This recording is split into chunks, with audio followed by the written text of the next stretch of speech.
রাধে রাধে বন্ধুরা, আমি শান্তনু কলকাতা থেকে চলে এসেছি নতুন একটা ভিডিও নিয়ে। কেমন আছো তোমরা সবাই? আমার নতুন একটা ভিডিওতে তোমাদের সবাইকে ওয়েলকাম জানাই। আশা করি তোমরাও ভালো আছো আর সুস্থ আছো। বড়দের অনেক প্রণাম এবং ছোটদের অনেক অনেক ভালোবাসা। সেদিন শ্রেয়ার ছিল জন্মদিন, তো অফিসে গিয়েই সকাল সকাল আগে মিয়ামরতে গিয়ে কেক অর্ডার দিয়ে দিয়েছিলাম, কারণ যত দেরিতে যাব কেকগুলো সেরকম পছন্দ মতো পাবো না। তাই আমরা সবার জন্মদিনেই সকাল সকাল গিয়ে অর্ডারটা দিয়ে রাখি। আর তারপর অফিসে আসার পরই আমাদের HR স্যার শ্রেয়াকে একটা গিফট দিয়েছিল, তো সেটারই আমি ভিডিও নিয়েছিলাম তোমাদের সাথে শেয়ার করবো বলে। আর এটা ছিল একটা নয়েজের স্মার্ট ওয়াচ।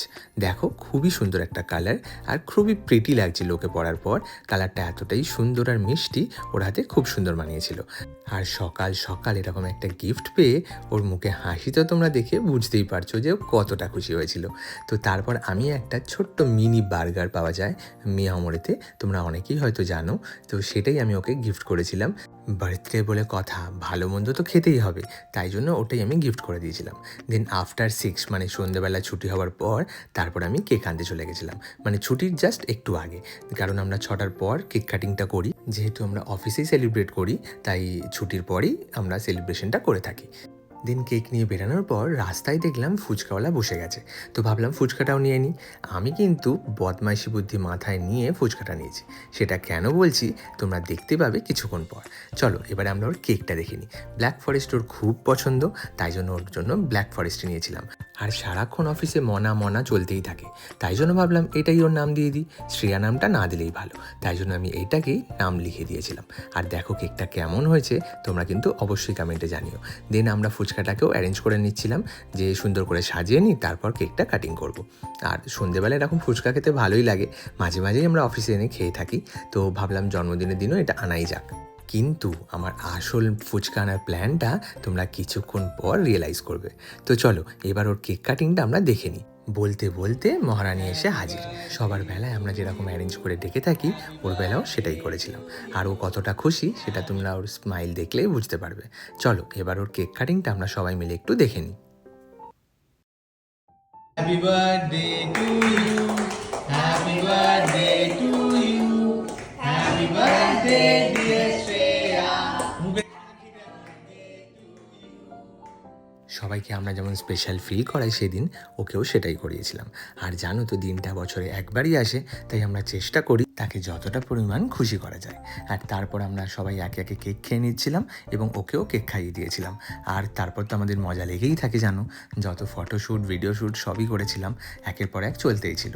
আর আফটার অফিস করার একটাই সুবিধা কি, অত চাপ থাকে না, সবাই ফ্রি থাকে আর আমরা ঘরেও ধীরে সুস্থে পৌঁছে যেতে পারি। আর সেলিব্রেশনটাও খুব বড় করে মজা করে করতে পারি। দেখো, আমার মনে হয় কেক ছোট হলেও অসুবিধা নেই, গিফট না থাকলেও প্রবলেম নেই, কিন্তু আনন্দটা আমাদের কিন্তু বড় করে করতে হবে। কারণ ছোট ছোট মুহূর্তগুলোই আমাদের ভবিষ্যতের পথ দেখাবে, মানে আমাদের এই স্মৃতিগুলোই থেকে যাবে চিরকাল আমাদের কাছে। কারণ আমরা কখন কোথায় থাকবো, কে কোথায় যাব, কোন অফিসে যাব, সেটার তো কোনো গ্যারেন্টি নেই। তাই এই ছোট ছোট মুহূর্তগুলো আমাদের কাছে যদি বন্দি থাকে, তাহলে এগুলো দেখে আমরা ভবিষ্যতেও আনন্দ করতে পারবো এবং সেই দিনটা আবার পুনরুজ্জীবিত করতে পারবো নিজেদের মধ্যে। তো চলো এবার আমার আসল ফুচকা আনার প্ল্যানটা বা উদ্দেশ্যটা তোমাদের দেখিয়ে দিই। আমি কি করেছিলাম, ফুচকা তো এনেছিলাম, কিন্তু কেকটা কেটে ওর মধ্যে দিয়ে দিয়েছিলাম। আর ওকে বলেছিলাম তোকে এটাই আজকে খেতে হবে, এটাই তোর পানিশমেন্ট। আর ও বাধ্য হয়ে বেচারি সেটাই খাইয়েছিল। দেখো, আমরা তো বন্ধুরা, স্পেশাল ফিল করানোর সাথে সাথে এইগুলো তো একটু করতেই হবে, না হলে পার্টিটা ঠিক জমে না। আর আমরা যেখানে থাকি, মানে আমরা সবাই যখন একসাথে থাকি, তখন চারিপাশের লোকেরা চুপ হয়ে যায়। মানে আমরা এতটাই চিৎকার চেঁচামেচি করি আর হাসাহাসি করি, সবাই আমাদের দেখেই অবাক হয়ে যায়। তো তারপর ওকে আমরা গিফট দিয়ে দিচ্ছিলাম। আর দেখো, ওকে একটা লিপস্টিক গিফট করা হয়েছিল ম্যাটের, যেটা ওর দরকার খুব ছিল, মার্সের আই থিঙ্ক। তো সেটাই ওকে গিফট করেছিলাম। কি শেড সেটা আমি ঠিক মনে পড়তে পারছি না এই মুহূর্তে। তো যেটা ওর দরকার ছিল, যেমন আমি বলে থাকি যে যার যেটা নিড থাকে আমরা চেষ্টা করি সেই হিসাবে গিফট দেওয়ার, তো সেটাই ওকে দিয়ে দিয়েছিলাম। আর তাতে ও কতটা খুশি হয়েছিল সেটা তোমরা দেখলেই বুঝতে পারলে। আর তার সাথে একটা কুর্তিও দিয়েছিলাম, আর খুবই ট্রেন্ডিং কুর্তি ছিল এটা, আর দারুণ দেখতেও ছিল, ওকে খুব ভালো মানিয়েওছে। আর পিঙ্ক কালারটা খুব শ্যুট করছিল ওর ওপরে। তো ভিডিওটা কেমন লাগলো বন্ধুরা? আশা করি তোমাদের ভালো লেগেছে। যদি ভালো লেগে থাকে অবশ্যই একটা লাইক অ্যান্ড কমেন্ট করে দিও, তাতে আমার উৎসাহ আরও বাড়বে এবং আমি আরও ভালো ভিডিও তোমাদের উপস্থাপন করার চেষ্টা করব। সো দেখা হচ্ছে নতুন কোনো ভিডিওতে। সবাই ভালো থেকো, সুস্থ থেকো, সাবধানে থেকো, অ্যান্ড কিপ স্মাইলিং।